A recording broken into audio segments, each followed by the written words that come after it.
Hello and welcome to The Wire. I'm Arfa Khanam Shirwani.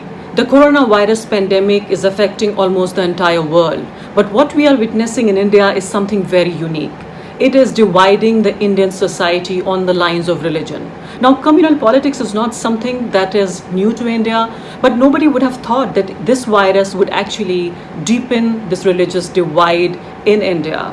Now, what we are witnessing at the moment in India is that not just the right wing trolls, but even the spokespersons, the office bearers of the ruling party BJP, are blaming this entire pandemic on India's Muslims. And on social media, there is hate, bigotry, and blatant Islamophobia. But something very unique, very unprecedented happened on India's Twitter, and that is that prominent citizens from around the world, they decided to speak out against it. From lawyers to journalists to even people from the royal family, they responded to these tweets which were anti-Islam, anti-Muslim and Islamophobic in nature. Joining me on the wire at the moment is Princess Hindal Kasimi, who's one of those people who decided to speak out against those tweets. Ma'am, welcome to the wire. Ma'am, first of all, I am deeply sorry that you had to go through this experience. My first question to you would be, what was that moment when you thought enough is enough and you decided to give it back to that troll? What exactly happened? Can I just say thank you for having me? And I was on Twitter casually. I'm not a political activist, but I found this person tweeting negatively about my country, my religion, my prophet, my history, my heritage, and I was deeply offended. I'm sorry, I don't know much about the Tablighi Jamaat, and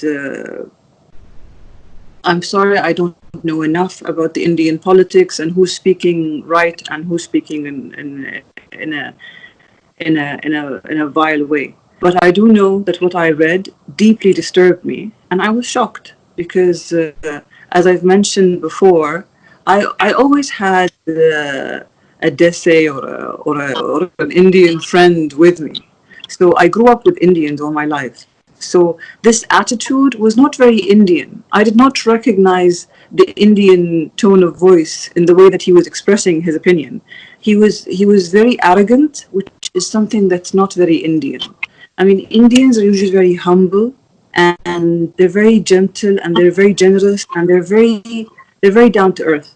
And this person had so much pride. It was like a demon was speaking. I mean, I didn't like what he was making fun of my country and my religion. He was calling us a donkey religion of 1,400 years old, and the way that he was expressing his opinion of my country and how it was only built by Indians and how it's run by Indians. I do not deny that we have a significant Indian population that we are codependent with, and we live together in harmony and peace. He was clearly not born in the Emirates, because if an Indian is born and bred in the Emirates, they don't speak like that. He was clearly fresh off the boat from India, and he comes with this idea, I think because it's been made in his mind that it's okay to speak like this. He can say whatever he wants.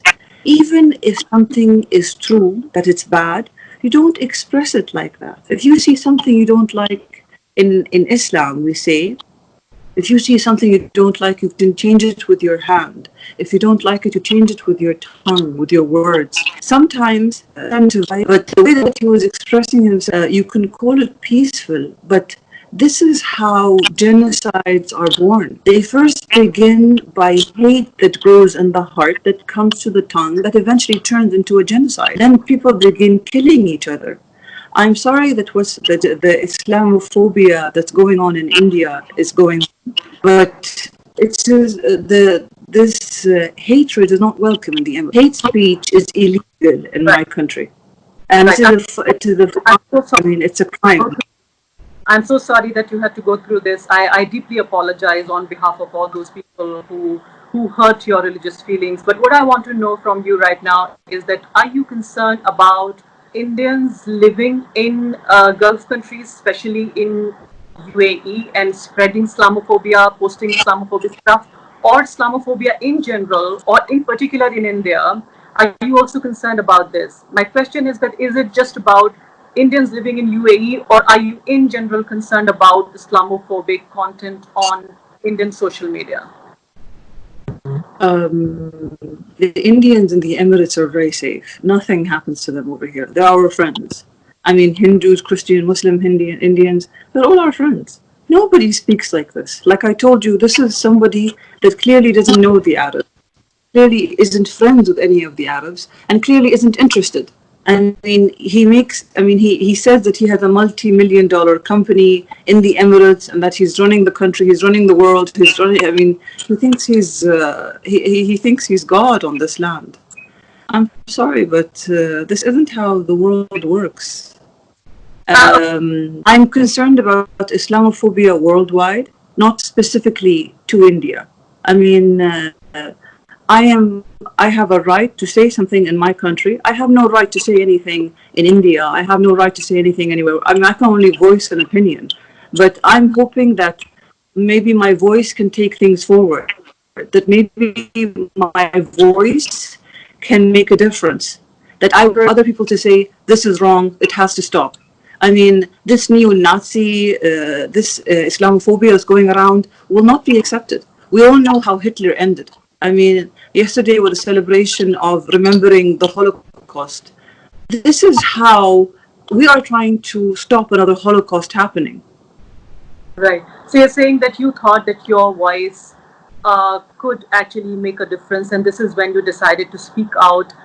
Some people are also asking this question, that it is not just from one country that people are speaking out, and not one kind of people. They are journalists, human rights lawyers, and people from royal family, and different countries, like somebody from Kuwait, so somebody from Oman, and somebody from, say, different countries in UAE, even Saudi Arabia. Is it some kind of a coordinated response? Because all of these have emerged in the last 3-4 days.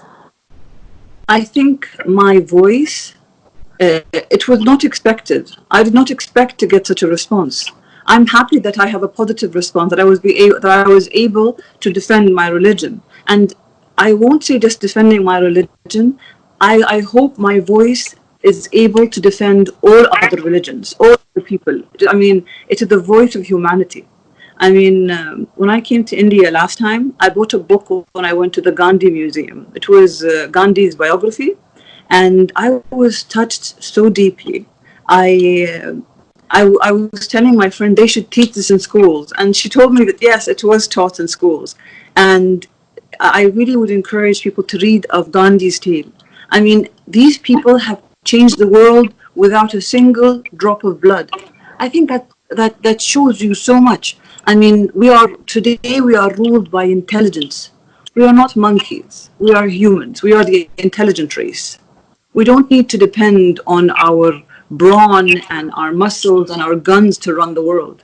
We run the world with our minds, with peace. I mean, Nelson Mandela, Martin Luther King, Gandhi, these are people we should learn from. Yeah. It's and I join you in this pain when a lot of Indians have actually disowned Gandhi and his legacy, but there are far more Indians who still love him and his ideology of peace and harmony to the core, including me.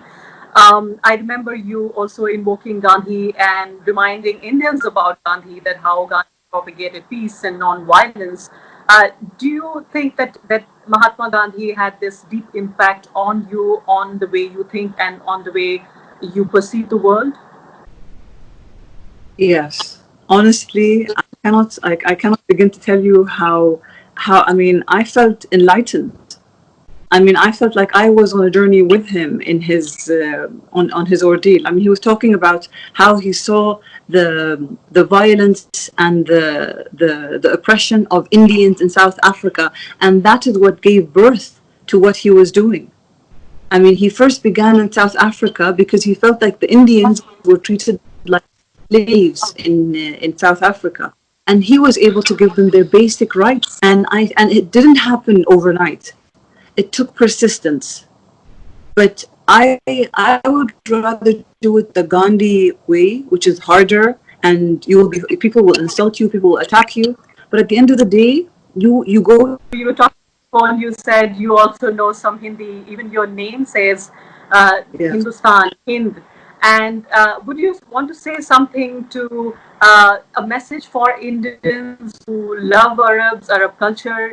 And we are so much together. This composite culture goes to not just all of South Asia, but even until I would say to even Arab countries as well. Do you want to have say something for these Indians who love Arab so much? Just leave aside for a moment these hateful, bigoted, Islamophobic people. My name is Hind, which in Arabic translates to two meanings, and both meanings are prettier than the other. One means India, in reference to the great history and the great beauty of that country, and it also means Indian sword. It also has another meaning, which also means most precious of your treasures, because when whoever went traveling, all the gifts which your heart desires. So India meant, oh, I'm going to India. So to them, a light bulb would show up, and they would think of all the glories of India because they had all the fruit. It was the land of milk and honey. It was the land of history and beauty and nature. My grandmother loved India. My uncle passed away in India. When he retired, he moved to India. You have no idea how attached the Arabs are to the Indians. I mean, we regard India like a mother's.